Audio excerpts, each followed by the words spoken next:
A superhuman is someone who is self-aware and is always offering their best self to the world. The goal of the Superhuman Project is to empower growth-minded professionals with insights on career management, job search, workplace productivity, and the future of work. In essence, it's about learning how to become the best version of ourselves. In each episode, I will invite guests from different disciplines and unpack how they achieved their career success, how they became the best version of themselves, and what are they doing to stay on top of their game. Let's jump in.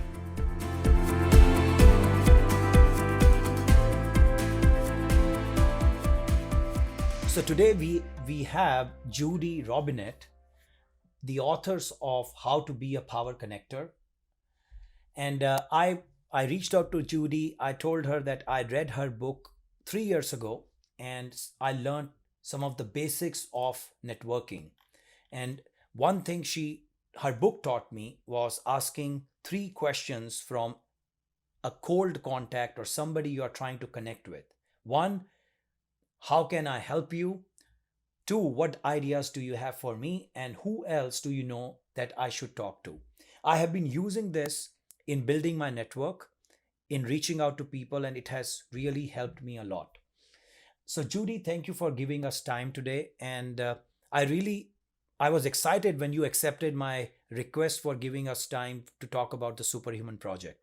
And as you know, the idea behind Superhuman Project is for encouraging people for living multiple lives with multiple careers, for jumping the ladder. And I think in your case as well, you're a book author, you are into venture capital, and you are a big connector. You are always connecting people. So let's start from your background, and let's start with your background. Okay. So, I'm kind of accidentally ended up where I am, and started life as a social worker, which has been beneficial to me. Ended up running a public company for about 10 years that had been broke and delisted and really needed help. And figuring out that I knew how to raise money and help people. And I just love making things happen. I just love a challenge because I realize there's no lack of resources on this earth. There's 7.5 billion people, countless ideas, opportunities, and there's 368 trillion of private wealth. So there's no lack of money, no lack of ideas, and much like Mr. Reed has said in his book, it's all connected to people. And so I became really curious and interested in helping people, and now have had my own company. I now sit on VC boards. I help angel groups, and love doing that. Thanks for that introduction. So tell us, when I shared with you the idea of a Superhuman Project, what came to your mind? Um, what a needed idea. I mean, this is just so important, particularly now that we've gone through the pandemic. And I think so many people have struggled trying to figure out what they're going to do career-wise, or what they can do. And so I think it's a brilliant idea. I love your vision. You know, I love it. You are so positive. You're talking about so much wealth, the private wealth, $368 trillion available. And there's so much money, so many ideas, and so many people trying to change the world for the better. What is your advice for folks who are impacted by the pandemic? Maybe they are in the travel and tourism industry or whichever industry they got impacted. And now life has given them a chance to reflect on their strengths and think about what to do next. What is your advice for them? Yeah. So, one of the questions that I was, one of my friends told me to read this little book by Dan Kennedy, and it's called The Question. And I've used it personally, professionally in my life. And the question is, if you and I were having this conversation 3 years from today, what would need to happen personally and professionally for you to feel happy and successful? Specifically, what 3 risks do you need to mitigate? Problems do you need to deal with?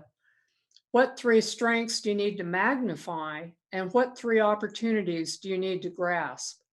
And I've used that structure of those 9 questions with almost everybody that I have or spoken with on, wherever they're stuck. And I can promise you, every person that's listening to this has gifts. And it's good to figure out how you can maximize those. And there's no lack of opportunities. And so I'm very positive when I talk to people and tell them that, this too will pass. So I'm 67 and I've had a lot of bricks to the head. And if someone said to me, if we could have taken away those problems, where would you be today? I wouldn't be in such a good place as I am now. So I understand it's painful and it's difficult, but I understand that there's always, a silver lining. There is hope, but that you need to take action, even if it is some small actions. And one of the things I would certainly recommend is start doing strategic networking, whether it's on LinkedIn, Twitter, picking up the phone, getting on Zoom calls, starting with the network that you already have now. That's so much valuable. The idea about what three risks to mitigate. Now, if I may ask you to unpack that a little bit, if you can give some example to give some more context to the listeners, you can, yeah, just to understand, like, what are the three things, like you said, the three strengths that someone can work on, the three opportunities that someone needs to grasp in the context of, let's say I am 67 years old, and my job was impacted, and that is the thing which was my identity. So how Yeah. do I look at life now? What would be your advice to me? I agree that I should start networking. Maybe I do not have presence on LinkedIn. I do not know many people, and I do not have a formal education in some other subject to pursue another job. What should I do? So, the first thing I would do is take stock of who you are, what skills that you have, um, what kind of projects have you worked on, what are you very happy doing.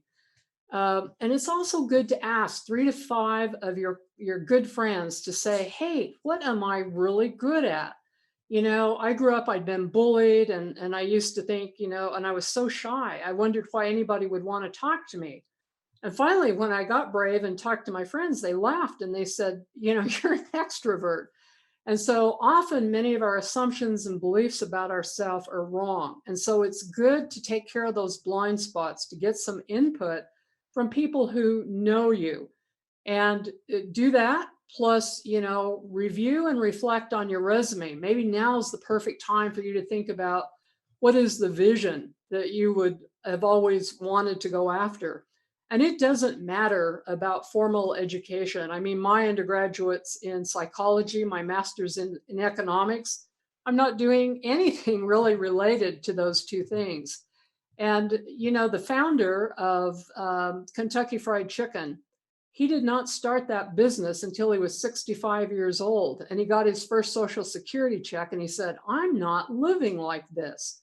So, it doesn't matter really your age, there's opportunities and everywhere. And if you're not on LinkedIn, I would strongly suggest that you get on LinkedIn. But I would also suggest that you talk to the network that you already have, people you already know, even in past jobs.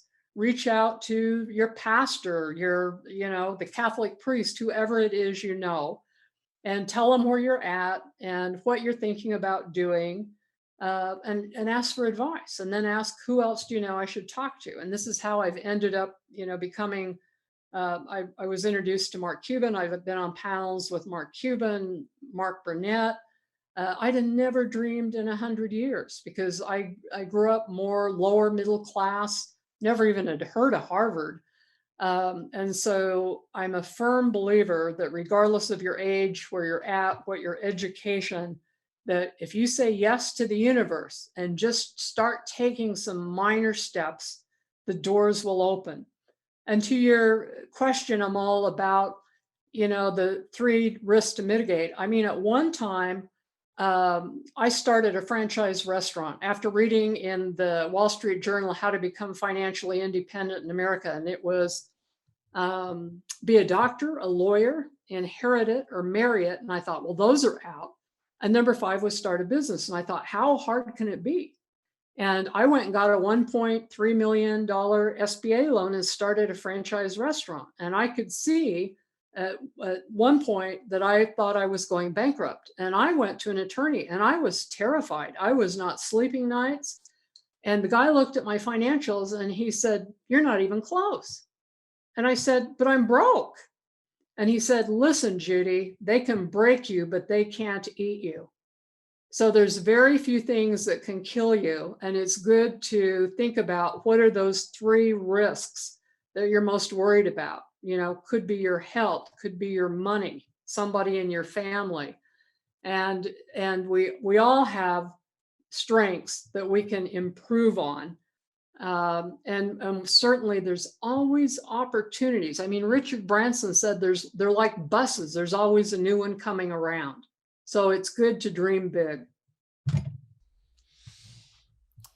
I think the positiveness is in the air. I just love it. I was constantly typing and taking notes here. I just love everything that you talk about. You're like an ideal for the Superhuman Project community. So let me move on. Like, this is very good what you shared with us. Now, let's say, like you just mentioned, you started your restaurant franchisee for $1.3 million loan. I'm sure all of us go through these phases, where life throws a challenge at us. We dip our toe and then we take a risk, and sometimes it feels like we won't be able to make it through.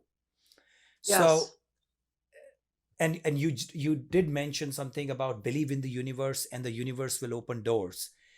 What are your tricks of making through and staying put in through those hard times? What are some of the things that you would advise folks who are going through a challenging time to do? Like, definitely networking, connecting with people, but how to stay on that consistently, keep on taking one step after the other. What's your advice there?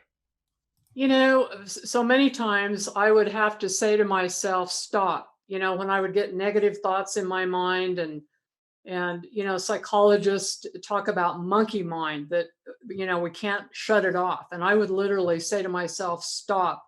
And I would say positive things, positive affirmations, and I would read positive books. How to Win Friends and Influence People is an excellent one. So I made sure that I was putting good stuff in my head. That was very helpful. And now I'm aware of what I do when I'm so afraid. And typically I run to my cave with dark chocolate. But now I know I do that. And so I will make myself like breathe deep, say a prayer, read something good, and start talking to some people. And being able to ask for help is this great thing. And I actually think that the three greatest words in the language besides "I love you" is "please help me." And you don't have to say please, but you can, it helps to open up to your family and your friends so you have support. And that is very valuable to do. And frankly, I have been so badly depressed. I mean, years and years ago, that I actually went to the doctor and got on an antidepressant. And I was shocked when I looked out and saw green leaves on the trees. I didn't realize how down in the dumps I was. And so the doctor said to me jokingly, it's better living through chemistry. And so make sure you guard your mental health. And if you need help, certainly go to a doctor. But what really helps me the most is my experience that I've lived through it before, and it hasn't killed me, and I've ended up better. And so I will often ask myself in this challenging situation, what have I learned? What can I learn? So Tony Robbins often talks about next level, next devil. So every time you're like, uh, um, Goliath. Anyway, when you head out there, there's always a Goliath, somebody that's going to get you or try to get you. But you can always be David. Very few things will kill you. In Hebrew, there's two different words for fear. And the first one is what I always used to do, run to my cave for dark chocolate. I was terrified. It's like, henny penny, the sky is falling, the sky is falling. And now I don't do that. So and the second word is like you're moving out of your comfort zone, which pandemics, all the bad things force you to do, that there's this sense of awe, of greatness in the universe, that, the universe, God, whatever you would like to call it, is there, will help you. I think many of the very famous people, even Einstein, said your choice is to figure out, is it a good universe or a bad universe? And your choice should always be it's a good universe, because most people will help you. Now, there are 5% of the population that are the dark triad. They're narcissistic, sociopaths, uh, Machiavellian, but the rest of people will help you if you ask, and you'll be stunned who's in your network that maybe you don't know. And a good example, when I did my first book, my agent called me and she said, I want you to meet Mike Muni. He sold Axe Software for 65 million. He's got this new app for networking. You guys should get together. So he flew to Salt Lake, where I lived at the time. And I said, Mike, I've never even heard of this. What do you need to do for marketing? And he looked really glum and he said, oh my gosh, if I could just get an article in Success Magazine, that is where my ideal customer hangs out. And I just smiled and I said, when you go home, I want you to call Wendy, who was my agent, who I'd only known for 5 months, who he had known for 6 years. One of Wendy's best friends ran Success Magazine.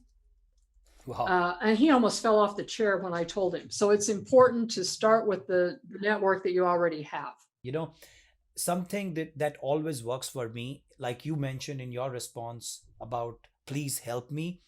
I think this is a cycle of life, ups and downs. And the Yes. down period is always about having a circle of friends, relatives you can go out and talk to them. That kind of takes my mind away from what has gone and let the universe work through the process. And because sometimes we think that we are in control of everything and we have to do everything to get to the next point. Sometimes we forget to realize that it's a ballet, or it's a dance with the universe. We have to take our steps and let the universe open doors for us. So Absolutely. The most wonderful things that have happened to me in life are accidental. And so it's really important to, go out, meet new people so that you can find other opportunities, so you can expand your world. so let me ask you this. What you meet with so many people, what is that one thing that you think that people of any age, fresh graduates, I know a lot of college graduates now, they did virtual internships, so because of the pandemic, a lot of folks whose their jobs were impacted. So what you think is one or two things that folks have to do more now in the pandemic world versus which was not that important earlier? Are there any specific one or two things that you think people should do more often now? Yeah. So one of them is do things you love, and this is back to your other question. When life goes to hell in a handbasket, and you think there's no future for me, do things you love that will help you with hope.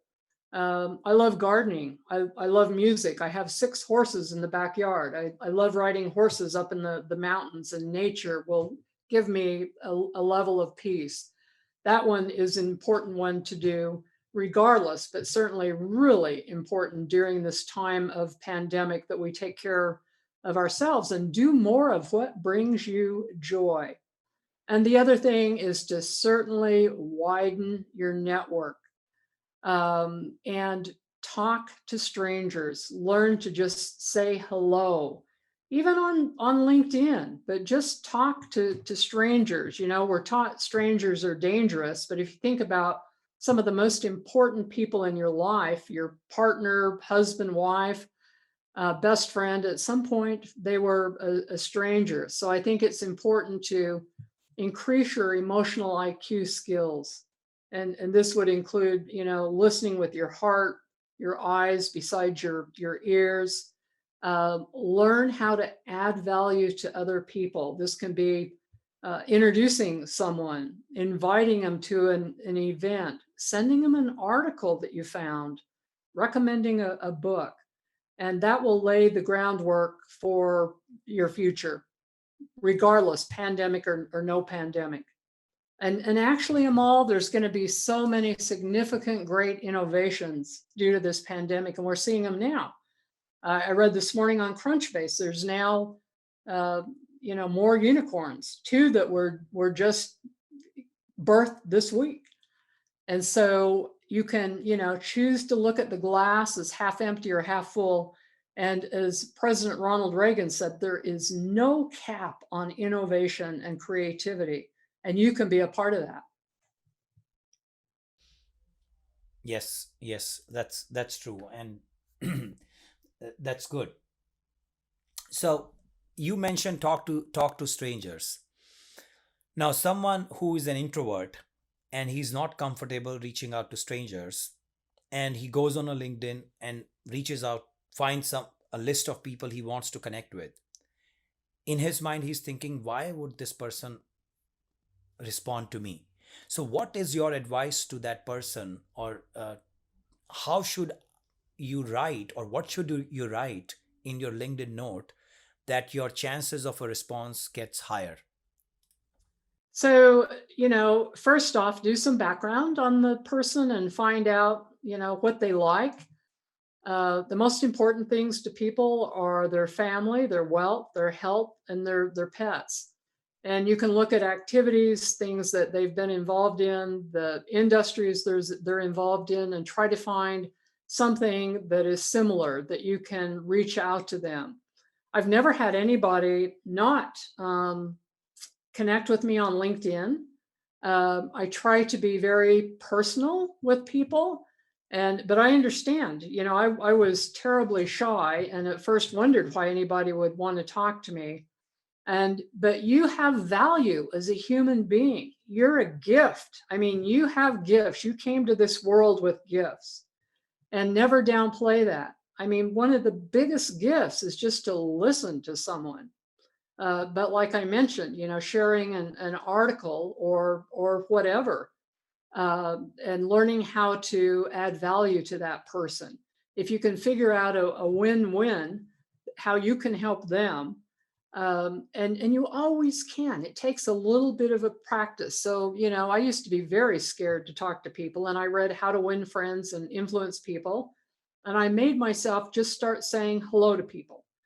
And then I would try to engage in just a little conversation, and then I made it a game to see if I could talk to anyone anywhere. And I remember I was with a friend and I pulled up to this restaurant and I said, whoever parks next to us, I'm going to get out and talk to. And a car pulled up and I noticed that they had Idaho license plates. So I got out and I said, oh, I am from Idaho. Where are you from? And it ended up in a 5-minute conversation. And you find that people want to connect, even more so today because of the pandemic. We want people to hear us. And if you're authentic and you come across as a real person, and you can do that in your writing and reaching out to people, people will respond. People will say to me, oh, you're so busy, Judy. I'm just surprised that you responded on LinkedIn. I'm not any busier than anybody else. And you actually find out the people that are really busy will take your call because they're used to making things happen in the time that they have. That's really good. I love it. I'm changing gears in terms of you invest in lot of startups, and y- before we started recording you were also talking about some of the new use cases that uh, you're coming across. Could you share your vision of the future of work? Where do you see the workplace, the future workplace, the future jobs, and the future of work going? So radically changed. And I'll send you a link to one of the best articles have seen on this. But we're seeing disruptions in everything, healthcare, telemedicine, we'll be doing that. But for work, I think 60% of the corporations are now saying a large contingent of their workforce will be working from home. And so instead of having to pad your workday to figure out how you can fill your 40-hour week, you're going to have freedom. So you'll have more freedom to pursue projects or passions that you want. I think that's probably one that is really profound because I used to get up uh, on Monday morning and just feel sick. I mean, on Sunday night, I'm thinking I'm nauseous about going to work again. And I loved work, but I knew I was wasting a lot of time if so having that freedom, I think, is a huge way for you to be innovative and creative. And we'll see changes across all industries because of this. And what do you think about the future skill set that is essential? Folks, what are the key skills that you think the future worker or at workplace that would be very much crucial? Absolutely. The research shows it's communications and emotional IQ. Great. And how do you define emotional IQ? Emotional IQ is really at its base having empathy for other people, being able to walk in their shoes, which means you know how to listen, you know how to respect other people. And that takes a little practice because usually you're so nervous, particularly when you're an introvert. But I used to tell people when they were going out for a job interview, I want you to pretend the person across the desk is your best friend. You know, give them more eye contact, smile, ask them how you can best help them solve the problems that they have. So emotional IQ is really important, and part of it is high end communication skills. It's being able to engage, to be authentic, be yourself, and to really consider this other human being who is across from you with the deep respect, and having a level of humility about you. That's great. So moving on, talking about productivity and time management. So what is your concept or rule for time management? What is it that you follow to make sure you're getting the maximum out of your time, especially when you are in a remote work scenario? It's very few people are used to not being micromanaged. So folks who are used to being micromanaged, it for them it's very tough to work on their own schedule. So what is your time management philosophy? I used to use a planner, and I would put what are the top 10 things that I needed to deal with. I'd read the book, Eat the Frog First, which I found was really helpful, tackle the worst thing, first. But I get up in the morning and I think, what is the one thing I need to do today to move the needle or to move the ball further down the court? I also make sure I have time to read. I'm a voracious reader. I love new ideas, information, new people. If any of your listeners out there have got book suggestions or ideas, please share with me. And so I look at, kind of like Covey says, begin with the end in mind. What are the goals, and what can I do today to move that forward? So I would also want to know for the viewers of this podcast and the listeners, if they would like to reach you, where can they find you? I'm on LinkedIn. My email is judy@judyrobinett.com. No E on the end. I do have a website. So, reach out if you'd like. Cool. Thank you so much, Judy, for giving us time today. And I really appreciate. I'm sure that we would have to do a part two of this interview sometime, because there is so much information you gave us in just the 30-40 minutes. I think we can easily spend at least 3-4 hours in learning all the nuggets from you. So I'll make sure that we'll schedule another part two of this conversation sometime in future. Thank you. I'd love to, Amal, and thank you for allowing me to be a guest. Thank you, Judy.